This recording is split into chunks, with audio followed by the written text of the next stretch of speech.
La Bible dit que Dieu et le ciel sont saints. Et saint veut tout simplement dire parfait. Il est capital de comprendre que Dieu ne peut rien laisser d'imparfait entrer au ciel.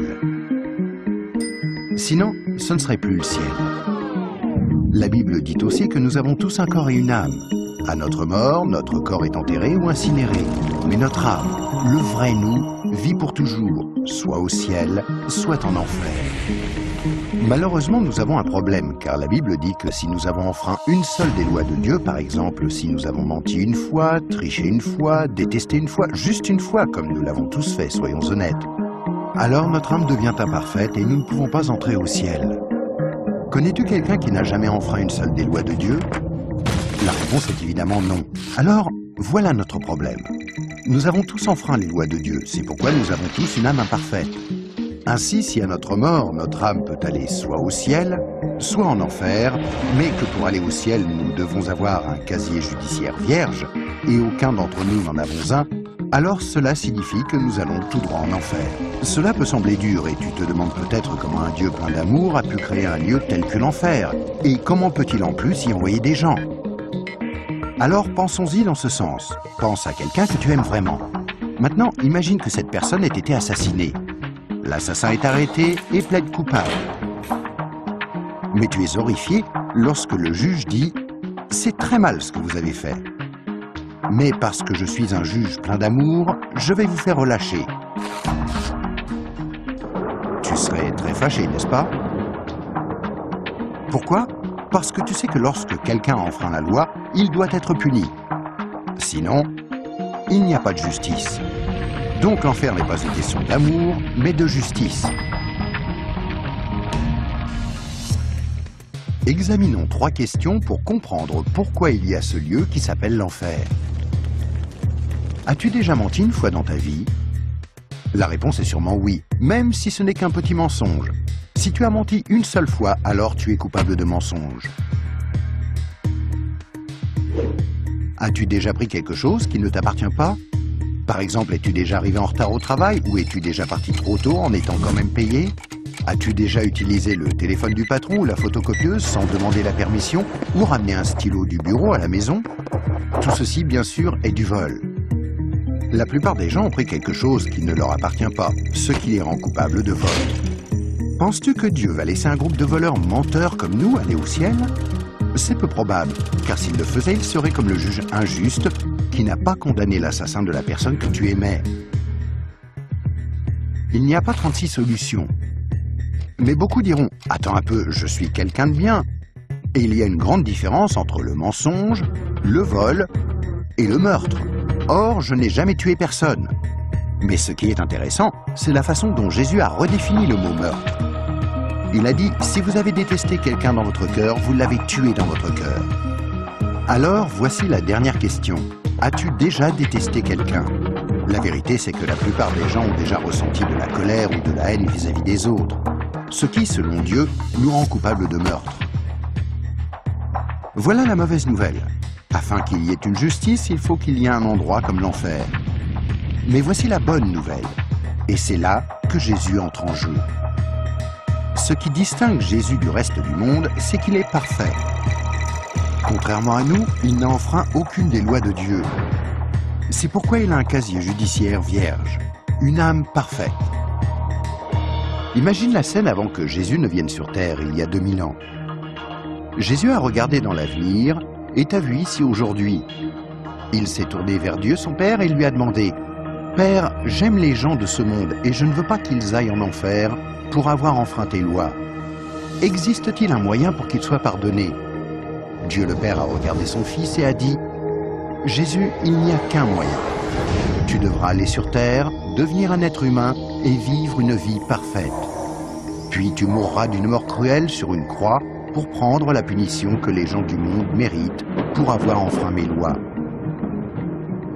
Quand tu auras fait ceci, le jour où ils te demanderont d'échanger leur casier judiciaire avec ton casier judiciaire parfait, alors il leur sera possible d'être pardonnés. » Jésus a accepté volontairement, et il y a 2000 ans, il est venu pour donner sa vie pour nous, pour payer le prix de toutes les lois de Dieu que nous avons enfreintes. Or, il n'y a pas de plus grand amour que lorsque quelqu'un donne sa vie pour nous. Mais il y a encore autre chose que nous devons faire pour être pardonnés. Il y a 3 événements principaux dans la vie de chacun. La naissance et la mort, mais nous n'avons aucun contrôle là-dessus. Mais il y a aussi le 3e, le jour où nous demandons à Jésus de nous pardonner, quand nous lui demandons de nous donner son casier judiciaire vierge. Il y a certaines idées reçues à ce sujet, mais dans la Bible, le principe du pardon de Dieu est clair. Nous ne sommes pas pardonnés en étant baptisés ou confirmés, ni même en priant occasionnellement, ou en allant à l'église, ou en croyant en Dieu, ou en essayant d'être bons. Ce sont toutes de bonnes choses, mais aucune ne nous accorde le pardon. Jésus a dit qu'il y a 2 choses que nous devons faire pour être pardonnés. La première est que nous devons avoir la volonté de nous détourner de tout ce que nous savons être mal et demander pardon à Dieu.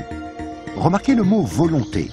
Il y a peut-être certaines choses que nous nous sentons incapables de renoncer par nos propres forces, telles que dépendance, mauvaises habitudes ou des obsessions. Mais là n'est pas le problème. Dieu nous aidera du moment que nous en avons la volonté et que nous voulons nous détourner de ces choses-là et demander pardon à Dieu. La deuxième chose que nous devons faire, c'est faire totalement confiance à Jésus.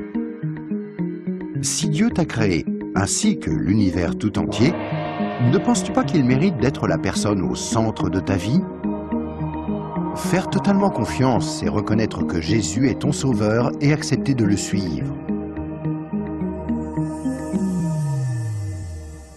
Quand tu es né, c'est comme si Dieu avait ouvert un livre sur ta vie.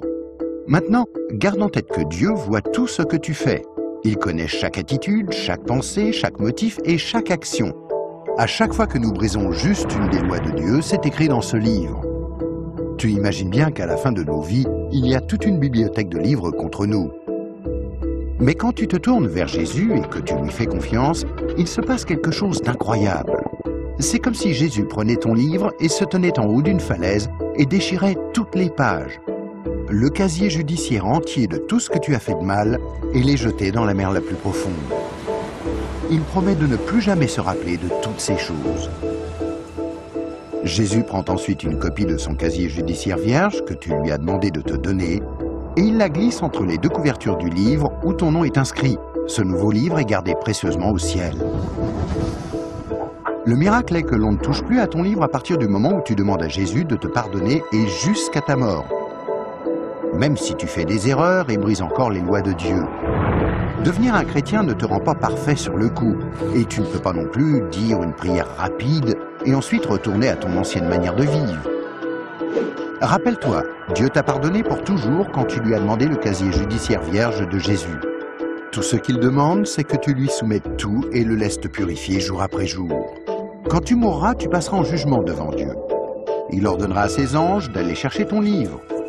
Il l'ouvrira et dira « Cette personne était parfaite ». Et tu répondras « Non, je ne l'étais pas.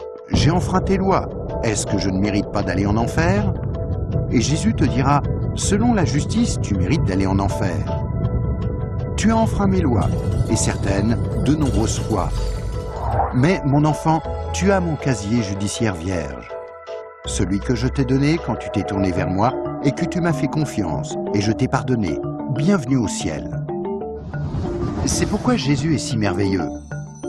Grâce à lui, il est possible que chacun, peu importe les erreurs commises, soit pardonné et entre un jour au ciel. Imagine que tu ne te sois jamais tourné vers Jésus. Pense à ce qui pourrait t'arriver. Quand tu mourras, tu iras devant Dieu lors du jugement et Dieu te dira « Je suis désolé, je ne peux pas te laisser entrer au ciel, je dois t'envoyer en enfer. Tu ne m'as jamais demandé de te pardonner. Je t'aimais tellement que j'ai tenté par 6 façons différentes d'attirer ton attention. Premièrement, je suis mort sur la croix pour prendre sur moi ta punition. Deuxièmement, quelqu'un t'a expliqué d'une manière simple que tu pouvais être pardonné. Troisièmement, il y avait des églises à travers le monde. Certaines étaient bonnes, d'autres moins bonnes. Tu aurais pu trouver les bonnes. Quatrièmement, je t'ai donné une conscience pour que tu distingues le bien du mal. Cinquièmement, j'ai créé un monde si beau. Comment as-tu pu ignorer ma présence? Et sixièmement, je suis ressuscité des morts, afin de prouver que je suis Dieu, et que tout ce que j'ai dit était vrai. Mais tu n'as encore rien fait. Je suis désolé, je ne peux pas te laisser entrer au ciel. Je dois t'envoyer en enfer. Et toi, si tu meurs ce soir, où iras-tu? Rappelle-toi, pour entrer au ciel, il faut un casier judiciaire vierge, que tu ne peux avoir sans avoir demandé à Jésus de te donner le sien. Afin de recevoir ce don gratuit, tu dois faire seulement 2 choses. Tout d'abord, tu dois vouloir te détourner de tout ce qui est mauvais dans ta vie et demander pardon à Jésus. Et deuxièmement, tu dois faire totalement confiance à Jésus. À moins de faire ces 2 choses, il t'est impossible d'être pardonné et à ta mort, il te sera impossible d'entrer au ciel. Ce qui est affreusement triste, parce que c'est la raison pour laquelle Jésus est mort pour toi.